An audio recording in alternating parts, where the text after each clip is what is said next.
দর্শক, একটা খুবই ভালো দৃষ্টান্ত।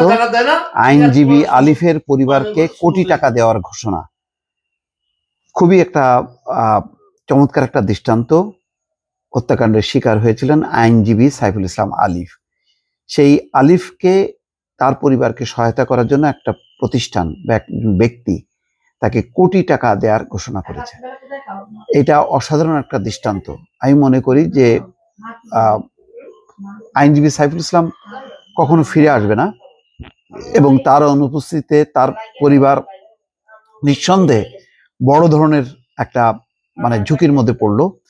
কারণ তা যখন নাকি আইনজীবী সাইফুল ইসলাম হত্যাকাণ্ডের শিকার হয়, ওই সময় তার ঘরে ছিল 3 বছরের এক কন্যা সন্তান এবং তার স্ত্রী 4 মাসের অন্তঃসত্ত্বা। এবং তার পরিবারের উপরে যে রিপোর্টটা দেখছিলাম তাতে বলা হচ্ছিল যে কন্যা, 3 বছরের কন্যা, বাবার ভালোবাসা বোঝার আগেই বাবা চলে গেল, আর অনাগত যে সন্তান পেটে আছে সেই সন্তান ভূমিষ্ঠ হবে কিন্তু বাবার মুখ দেখবে না। এমন মানবিক স্টোরি কিন্তু বিভিন্ন গণমাধ্যমে প্রকাশ হচ্ছিল। এবং সাইফুল ইসলাম আলিফ, তার সম্পর্কে বলা হচ্ছিল খুবই মেধাবী একজন আইনজীবী। তার মৃত্যুর ঘটনায় চট্টগ্রামে একটি শোকের আবহ তৈরি হয়েছে। সর্বস্তরের মানুষ শোক প্রকাশ করেছে। তার জানাজায় মানুষের ঢল ছিল, তাতেই বোঝা যায় যে কি পরিমাণ আবেগ অনুভূতি তৈরি হয়েছে। কিন্তু একটা জিনিস খেয়াল করেন, এই মৃত্যুকে ঘিরে কোনো সহিংসতা সৃষ্টি হয়নি, অর্থাৎ সবাই অত্যন্ত ধৈর্য সহকারে এটি মোকাবেলা করেছে। তারা শোককে শক্তিতে রূপান্তর করেছে, কিন্তু সেই শক্তিটা তারা বহিঃপ্রকাশ ঘটায়নি। অনেকে চেয়েছিল যে এই ধরনের একটি হত্যাকাণ্ডের মধ্য দিয়ে যাতে একটি সাম্প্রদায়িক উত্তেজনা তৈরি করা, কিন্তু সেই উত্তেজনাটা ব্যর্থ হয়েছে। সবাই বুঝতে পেরেছে যে এই হত্যাকাণ্ডের উদ্দেশ্য কি। যাই হোক, সেটা আর একটা আলোচনা।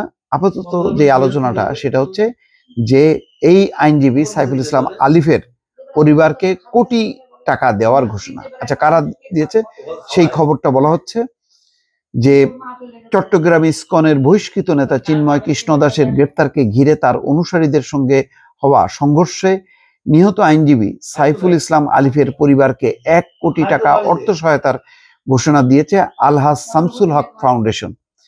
নিহত সাইফুল ইসলামের 3 বছর বয়সী ছোট্ট মেয়েটির পড়াশোনার দায়িত্ব, 6 মাসের অন্তঃসত্ত্বা স্ত্রীর চিকিৎসা এবং অনাগত সন্তানের ভবিষ্যৎ, স্বামীহারা স্ত্রীর জন্য একটি স্থায়ী আয়ের ব্যবস্থা করতে এই উদ্যোগ নেওয়া হয়েছে বলে বাংলা ট্রিবিউনকে বৃহস্পতিবার এই উদ্যোগের কথা জানিয়েছে ফাউন্ডেশনের চেয়ারম্যান প্রকৌশলী মোহাম্মদ নাসির উদ্দিন। তিনি বলেন, 100 কোটি টাকা দিয়েও আমরা শহীদ অ্যাডভোকেট সাইফুল ইসলাম আলিফকে তার নিষ্পাপ সন্তানের কাছে ফিরিয়ে দিতে পারবো না, কিন্তু আমরা সিদ্ধান্ত নিয়েছি বাংলার জমিনে মজলুমের প্রতীকী ইতিহাস হয়ে ওঠা এই পরিবারের পাশে অন্তত 1 কোটি টাকার উপহার নিয়ে যেন দাঁড়াতে পারি, যা শহীদ সাইফুল ইসলামের আলিফের ছোট্ট মেয়েটির পড়াশোনার দায়িত্ব, 6 মাসে অন্তঃসত্ত্বা স্ত্রীর চিকিৎসা এবং আগত সন্তানের ভবিষ্যৎ, স্বামীহারা মায়ের জন্য একটি স্থায়ী আয়ের ব্যবস্থা নিশ্চিত করতে এই উপহার ভূমিকা রাখবে ইনশাল্লাহ। এই উদ্যোগের বিষয়টি ইতিমধ্যে তার পরিবারকে জানানো হয়েছে। মাশাআল্লাহ, এইরকম ঘটনা এবং এই ধরনের সহায়তা এবং সহযোগিতার হাত যদি সবাই বাড়িয়ে দেয়, তাহলে অন্তত এই মৃত্যুর পরেও এই পরিবারটি সম্ভাব্য যে ক্ষতি, আর্থিক ক্ষতি, সেই ক্ষতির হাত থেকে রক্ষা পাবে। দর্শক, ভালো থাকবেন। আল্লাহ হাফেজ।